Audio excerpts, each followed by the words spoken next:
ദിവ്യ, നീ എന്താ ഇങ്ങനെ ഇരിക്കുന്നത്? ഗോൾഡ് എവിടെ? ഗോൾഡ് ഞാൻ എടുത്തില്ല ഹരി. എൻ്റെ അച്ഛൻ ചോര നീരാക്കി ഉണ്ടാക്കിയ ഗോൾഡാണ്. അത് അവരെടുത്തോട്ടെ. ഞാൻ വെറും കൈയോടെ ഇറങ്ങി വരും എൻ്റെ അമ്മൂനെയും കൂട്ടി. വെറും കൈയോടെ എൻ്റെ കൂടെ വന്നിട്ട് എന്തിനാ? നീ എവിടേക്ക് വിളിച്ചാലും ഞാൻ വരും ഹരി. അതിനിപ്പോൾ പട്ടിണി ആയാലും കഷ്ടപ്പാടായാലും കുടിലേക്കാണെങ്കിലും ഞാൻ വരും. എനിക്കങ്ങനെ ആർഭാട ജീവിതമൊന്നും വേണമെന്നില്ല. എവിടേക്ക് വിളിച്ചാലും ഞാൻ വരാൻ റെഡിയാണ്. ഒരു കുഴപ്പമില്ല. നീ ആള് കൊള്ളാലോടി. വെറും കൈയോടെ നിന്റെ കൊച്ചിനെ കൂട്ടി നീ വരും. എന്നിട്ട് എന്ത് ചെയ്യാനാ?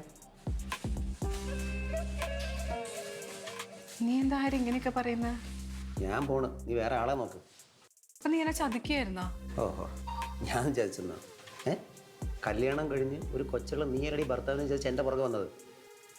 നീയല്ലേ മെസ്സേജ് അയച്ച് എന്നോട് സ്നേഹം കാണിച്ച് എന്നെ വലയിലാക്കിയത്? അതെ, ആരെങ്കിലുമൊക്കെ ഇരിക്കുന്ന വലയിൽ വന്ന് ചാടാൻ നിന്നോട് ഞാൻ പറഞ്ഞോ? എനിക്ക് നാണമില്ലടി.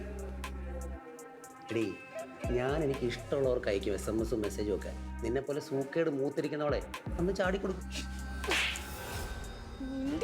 നീ എനിക്കറിയാം ഞാൻ ചെയ്തത് വലിയ തെറ്റാന്ന്. നിന്നെ ഞാൻ വെറുതെ വിടുന്നു വിചാരിക്കണ്ട. മര്യാദയ്ക്ക് എൻ്റെ കാശ് മുഴുവൻ 2 ദിവസത്തിനുള്ളിൽ തിരിച്ചു തന്നേക്കണം. ഇല്ലെങ്കിൽ നീ എന്ത് ചെയ്യടി? എന്നെ മൂക്കി വലിച്ചേറ്റോ? എടി, ശരീരം വിറ്റ് ജീവിക്കുന്ന പെണ്ണും കൊണ്ടറി ഇതിലും അന്തസ്.